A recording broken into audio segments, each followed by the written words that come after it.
बिस्मिल्लाहिर्रहमानिर्रहीम। नाज़रीन अस्सलाम वालेकुम। मैं हूं आपका मेज़बान साबिर शाकिर। वफाकी दारुल हुकूमत इस्लामाबाद शाहराए दस्तूर से अहम तरीन खबरें। जी हाँ, शाहराए दस्तूर पे एक इमारत है जिसको कहा जाता है सुप्रीम कोर्ट ऑफ पाकिस्तान की इमारत, आला अदलिया पाकिस्तान की सुप्रीम कोर्ट। वहाँ कमरा अदालत नंबर 1 है जहाँ पे बहुत बड़े बड़े मुकदमात का फैसला किया जाता है। कमरा नंबर 1 जो है अदालत का, वहाँ पे चीफ जस्टिस ऑफ पाकिस्तान बैठते हैं जी। और कोई भी अहम तरीन मुकदमा हो तो वो कमरा अदालत नंबर 1 में सुना जाता है। चीफ जस्टिस ऑफ पाकिस्तान की सरबराही में इस मुकदमे की भी समाअत हो रही है। अहम तरीन सियासी मुकदमा है। आइनी और कानूनी जंग हार चुके हैं हुक्मरान इत्तेहाद, आइनी और कानूनी जंग हार चुका है। अब इस मुकदमे को वो सियासी मुकदमे के तौर पर लड़ना चाह रहा है। डिप्टी स्पीकर पंजाब असम्बली दोस्त मोहम्मद मजारी, उन्होंने एक रोलिंग दी और रोलिंग दे के अक्सरियत को अक़लियत में तब्दील करने की कोशिश की और हारे हुए को जीता हुआ बना दिया और जीते हुए को हारा हुआ बना दिया। मैच फिक्सिंग थी, स्पॉट फिक्सिंग थी, पकड़ी गई और फौरी तौर पे पिटीशन फाइल हुई क्योंकि ऑलरेडी पेंडिंग था। सुप्रीम कोर्ट ऑफ पाकिस्तान के हुक्म पे ये सब कुछ हो रहा था। तो कल सारा दिन समाअत होती रही और कल सारा दिन समाअत के नतीजे में जो हुक्मरान इत्तेहाद का पलड़ा था वो इंतहाई कमज़ोर नज़र आया और इस एतबार से कमज़ोर के आइनी और कानूनी पहलुओं से बहस कम की गई।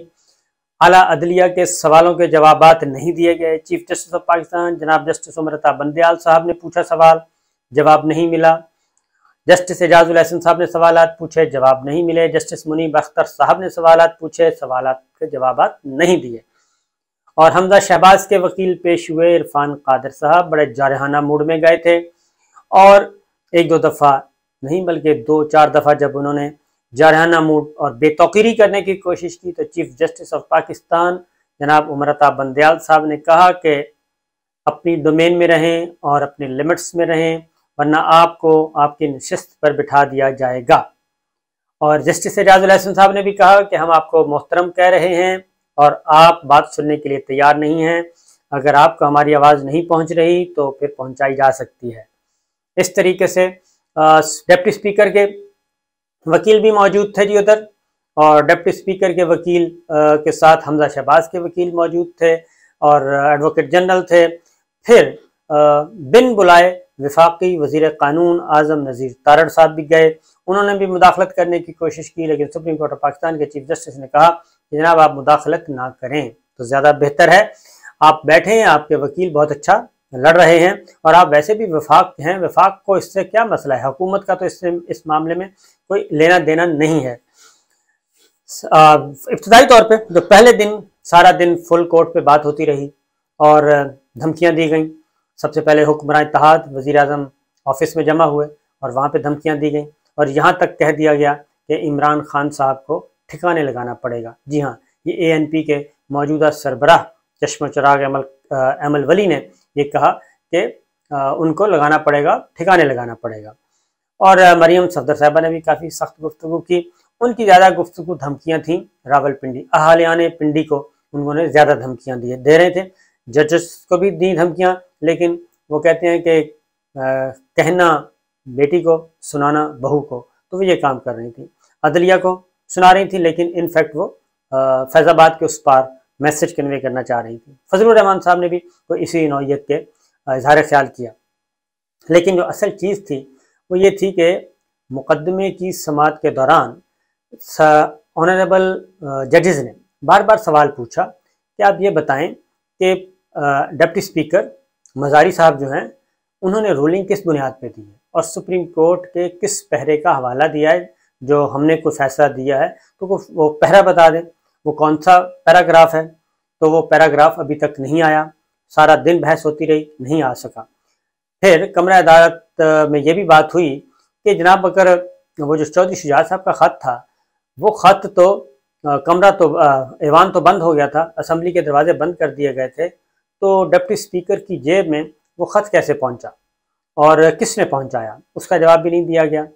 फिर ये कि चौधरी शुजात का जो गुजराती ख़त है वो क्या पार्लिमानी पार्टी के अरकान को दिया गया? जवाब था नहीं, उनको भी नहीं बताया गया था।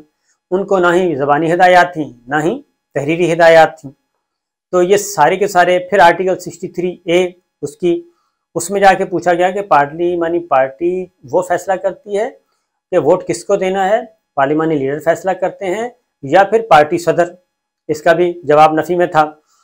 इसी तरीके से ये भी सवाल उठा कि जो शख्स, जो पार्टी सदर ईवान में नहीं है, पार्टी पार्लिमानी पार्टी का हिस्सा ही नहीं है, मुंतखब ही नहीं हुआ, गैर मुंतखब है, तो वो कैसे पार्लिमानी पार्टी को डिक्टेट कर सकता है। ये चीज़ भी हुई, लेकिन किसी भी सवाल का कोई जवाब नहीं था। अली जफ़र एडवोकेट पेश हुए और फिर फुल कोर्ट की बात हुई। फुल कोर्ट की हमायत में भी कोई वाज़ेह जवाब ना आ सका और बड़ा ही सिंपल सवाल पूछा जा रहा था कि डिप्टी स्पीकर की रूलिंग का हमने जायज़ा लेना है, इसके अलावा हमने कुछ नहीं करना, वो हमें बता दें।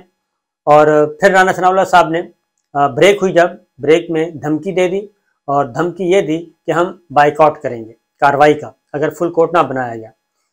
तो वो जो वक्फा था 5:30 बजे, तो ऑनरेबल जजेस ने वो वक्फा जल्दी ख़त्म कर दिया, मुशावरत की और आके कमरा अदालत में बताया कि जनाब हम ही सुनेंगे, फुल कोर्ट को हम बाद में देखेंगे, आप पहले मेरिट पे दें। उसके बाद इरफान कादर साहब ने ज़रा नखरे दिखाने की कोशिश की कि जनाब नहीं, पहले फुल कोर्ट का फैसला करें, पहले फुल कोर्ट बनाएं। तो उसके नतीजे में ये हुआ, आर्गूमेंट देने से इनकार किया उन्होंने भी और एक और वकील ने भी। तो जब इनकार किया तो सुप्रीम कोर्ट ऑफ पाकिस्तान के ऑनरेबल जजेस ने कहा कि ठीक है, हम ये लिख देते हैं कि आप आर्गू नहीं कर रहे, तो नेक्स्ट को हम कॉल कर लेते हैं। उसके फ़ौरन बाद ही वो तबीयत ठीक हो गई, बाइकआउट ख़त्म हो गया और फिर इरफान कादर साहब और दीगर वकला ने, जो कि हमजा शहबाज एंड कंपनी और दीगर थे, उन्होंने फिर दलाइल दिए और उस मुकदमे का हिस्सा बने। इस तरीके से जो सुप्रीम कोर्ट ऑफ पाकिस्तान को सुबह से धमकियाँ दी जा रही थी कि हमने अगर फुल कोर्ट ना बनाया तो हम बाइकआउट करेंगे, हम हल्ला गुल्ला करेंगे, वो सारी धमकियाँ जो है वो यकदम उस गुब्बारे से हवा निकल गई। और मौलाना फजलुर रहमान साहब के साहबजादे मौजूद थे, वो भी ये सब कुछ देख रहे थे, लेकिन कमरा अदालत में जो बाहर एक लबो लहजा था, गज़ब था, वो अंदर नज़र नहीं आया। अंदर सब लोगों ने बिहेव किया। इसी दौरान फारूक नाइक साहब भी आए, उन्होंने भी हिस्सा बनने की कोशिश की। वो फुल कोर्ट चाह रहे थे क्योंकि हुक्मरान इत्तेहाद का फैसला था कि फुल कोर्ट बनाया जाए। हालांकि मामला है डिप्टी स्पीकर पंजाब असम्बली का और चौधरी परवेज़ इलाही साहब का और हमजा शहबाज का। ये दो उम्मीदवार हैं वज़ारत आला के और एक डिप्टी स्पीकर, जिनकी रूलिंग से ये तनाज़ा हुआ। फिर चीफ जस्टिस ऑफ पाकिस्तान ने ये बात भी की कि यहाँ पे लार्जर बेंच ने वज़ीर आज़म को भी घर भेजा हुआ है, और जब 5 रुकनी बेंच वज़ीर आज़म को घर भेज रहा था तो उस वक्त तो मिठाइयाँ तकसीम की जा रही थी, तो उस वक्त तो फुल कोर्ट की बात नहीं की गई। तो उस वक्त अगर काम सही हो रहा था तो इस वक्त भी काम सही हो रहा है। और उन्होंने ये भी कहा कि हमने सोशल मीडिया पे जो कुछ हो रहा है, सोशल मीडिया पे जो मुग़ल्लज़ात चल रही हैं, हमने उनसे मुतासर नहीं होना, हमने फ़ैसला देना है आइन और कानून के मुताबिक, खा कुछ भी हो जाए, हमारा हतमी फ़ैसला आइन और कानून के मुताबिक है। और ये कैसे मुमकिन है कि 186 वोट लेने वाला जो है वो उसको शिकस्त खुर्दा नाकाम उम्मीदवार करार दे दिया जाए और जिसने कम वोट लिए हैं उसको जितवा दिया जाए? ये पॉसिबल नहीं है। आइन और कानून की पासदारी करनी है, किसी को अच्छा लगे या बुरा। फिर साथ ही साथ सुप्रीम कोर्ट ऑफ पाकिस्तान ने ये भी कहा कि पहले काउंटिंग हुई, पहले रिजल्ट अनाउंस किया गया और लेटर जो है वो बाद में मंजर आम पे आया, और लेटर जो डिप्टी स्पीकर ने अपनी जेब से निकाल के दिखाया वो बाद में दिखाया। वोटिंग हो रही थी, कोई इशू नहीं था। वोटिंग से पहले भी, वोटिंग के दौरान भी किसी भी एमपीए को नहीं बताया या पीएमएलक्यू के कि इनके जनाब वोट आपको किसने देना, पार्टी इंस्ट्रक्शंस क्या हैं। और पार्टी इंस्ट्रक्शंस, पार्टी डायरेक्शन जो है वो आती है पार्लिमानी पार्टी से, पार्लिमानी लीडर से। तो ये सारी की सारी चीज़ें जी सारा दिन होती रहीं। एक वक्फा हुआ, फिर दूसरा वक्फा हुआ और फिर तीसरे वक्फे के बाद बिल आखिर अदलिया ने जो फैसला दिया, बेंच 1 ने, वो फैसला ये दिया कि फुल कोर्ट की इस्तदा मुस्तरद की जाती है और कल 11:30 बजे, यानी कि आज 11:30 बजे ये मुकदमा हम दोबारा सुनेंगे। अब सुप्रीम कोर्ट ऑफ पाकिस्तान क्या कर रही है? सुप्रीम कोर्ट ऑफ पाकिस्तान अभी भी इशारतन किनायतन ये कह रही है कि पॉलिटिकल प्लेयर्स अपना काम खुद किया करें, पॉलिटिकल पार्टीज अपना काम खुद करें, अफाम व तफहीम से करें, रूल्स ऑफ बिजनेस के तहत करें, आइन और कानून के तहत करें, तो सुप्रीम कोर्ट ऑफ पाकिस्तान को ना आना पड़े।